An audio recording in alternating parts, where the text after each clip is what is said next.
कल रात्रि में एक वांछित अभियुक्त जिसका नाम कारू यादव है, जो कि लोधीपुर गांव खुसरूपुर का रहने वाला है, उसकी गिरफ्तारी के लिए एसडीपीओ फतुहा के नेतृत्व में टीम बनी और उसके गिरफ्तारी के लिए हम लोगों ने छापामारी की। जब छापामारी करी तो जो अभियुक्त था, वांछित अभियुक्त कारू यादव और उसका लड़का हथियार के साथ अरेस्ट हुआ और उसके पास से एक राइफल मिली जो कि अवैध बिना लाइसेंस की राइफल है, वो मिली। उससे पूछताछ के क्रम में हम लोगों ने पता किया कि ये राइफल उसने किससे लिया है। तो पूछताछ से हम लोगों को मालूम पड़ा कि वहाँ पे फतुहा अनुमंडल अंतर्गत जो हथियार सप्लाई करते हैं, जो सप्लायर्स हैं, उनके बारे में हम लोगों को मालूम पड़ा। बारी बारी से उनके यहाँ रेड हुआ तो एक अभियुक्त उसमें अरेस्ट हुआ जिसका नाम अभिषेक कुमार है, जो कि बेकटपुर खुसरूपुर का रहने वाला है। उसके पास से एक हथियार बरामद हुआ जो कि देसी पिस्टल है और एक देसी पिस्टल है। उससे हमने सब पूछताछ किया कि ये उसने कहाँ से खरीदा है या कहाँ से उसने लिया है। तो एक और सप्लायर का नाम बताया जिसका नाम झूलन कुमार है, जो कि फतुहा थाना अंतर्गत कोल्हर गांव का रहने वाला है।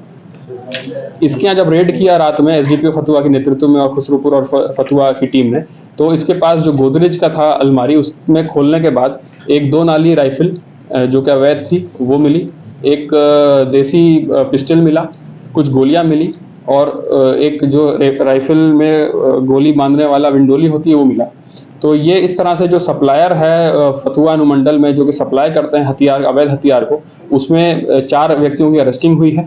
कुल इसमें 2 राइफल बरामद हुई हैं, 2 देसी कट्टे बरामद हुए हैं और कुछ गोली बरामद हुई है। ये अच्छी उपलब्धि है फतुहा अनुमंडल पुलिस पदाधिकारी के नेतृत्व में और इससे जो है अवैध हथियार के बिजनेस को उस अनुमंडल में रोकने में, रोकथाम में मदद मिलेगी। खोखा के बारे में क्या बताएं? खाली खोखा मिला है? ये लोग टेस्ट फायर करते थे बेचने के क्रम में और वही खोखा ये लोग रख लेते थे, तो वो उसमें हम लोग को मालूम पड़ा है। ये लोग खुद बनाते थे सर कि कहीं से खरीद के लाकर बेचते थे? नहीं, ये लोग खुद नहीं बनाते थे, ये लोग सप्लायर थे। इनके बारे में हमने पूछताछ किया है कि लोग कहाँ से लाते हैं, तो हम लोगों को इन्फॉर्मेशन मिली है। अभी हम लोग उस पर रेड कर रहे हैं और अगर सफलता मिलती है तो आप लोगों को बताया जाएगा। ग्राहक कहाँ से लाते थे? ग्राहक कहाँ से ये लोग खोज करके लाते थे? ग्राहक इन लोगों के, क्योंकि ये लोग खुद गांव में अपने उसी गांव के रहने वाले हैं और इन लोगों के संपर्क ये काफ़ी लंबे समय से लोग काम कर रहे थे, तो इनके संपर्क अच्छे खासे हो गए हैं। तो जिसको भी ज़रूरत पड़ती थी ये लोग संपर्क करते थे और एक चेन है इसमें जिसमें एक आदमी को संपर्क करे, फिर दूसरे आदमी से बातचीत करके फिर वो सप्लाई करते थे। कितना होता था और अभी तक कितने सप्लाई कर चुके हैं? अभी ये तो हम लोगों ने जो पता किया है वो करीब 55 से 60 हज़ार के बीच में एक राइफल का दाम बताया गया है जो खरीद होती थी इसमें, और ये काफ़ी लंबे समय से कर रहे हैं और ये स्पष्ट तो ये लोग नहीं बताए हैं कि कितने इन्होंने अब तक करे हैं काम। सर कहाँ से लोग लाते थे?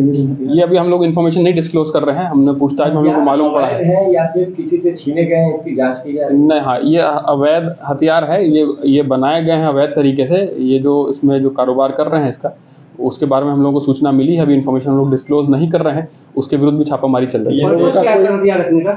ये जो गांव में जो हम लोगों ने पता किया अभी तक, ये गांव में इनकी जो लोकल दुश्मनी वगैरह रहती है उसी को इन लोगों ने हथियार रखते हैं उस चीज़ों के लिए। क्या ये लोग जमीन कब्जाने का इसमें भी इस्तेमाल करते हैं? अभी ऐसा कोई स्पष्ट हम लोगों को इसमें पूछताछ में नहीं मालूम पड़ा है, अगर इसमें मालूम पड़ेगा कार्रवाई होगी। इसका मुख्य सरगना कौन है सर? इसमें अभी तक जो मालूम पड़ा है वो झूलन कुमार है उर्फ फुज्जू। ये है कोल्हर गांव का रहने वाला, फतुहा का। यही डील करता था अलग अलग जगह से जहां से हथियार बनता था और इसी के माध्यम से अन्य लोगों से संपर्क करते हुए, चेन बनाते हुए इसका ये लोग हथियार सप्लाई करते थे। चल रहा था इन लोगों का और कहाँ कहाँ ये लोग सप्लाई दिए हैं? हाँ, ये सब हम लोगों ने पूछताछ कर रहे हैं और इस पे जिन जिनके नाम सामने आ रहे हैं उन सब पे भी लगातार छापामारी कर रही है। इनका कहना है करीब 1 साल से लोग इस तरह काम में सम्मिलित हैं। आपराधिक इसमें जो कारू यादव है वो पहले वांछित रहा है, उसी के विरुद्ध हम लोग छापामारी कर रहे थे, तो उसी में ये सब जो है डिस्क्लोज हुआ। सर ज्यादातर कौन हथियार बेचते थे? ये लोग हर तरह के हथियार बेचते थे, राइफल भी बेचते थे और देसी कट्टे, देसी पिस्टल, ये सब तरह में। दाम पड़ता है? कितने में बेचा करते? ये 55 से 60 हज़ार के बीच में राइफल का था और 20 से 25 हज़ार में ये जो बता रहे हैं देसी कट्टा।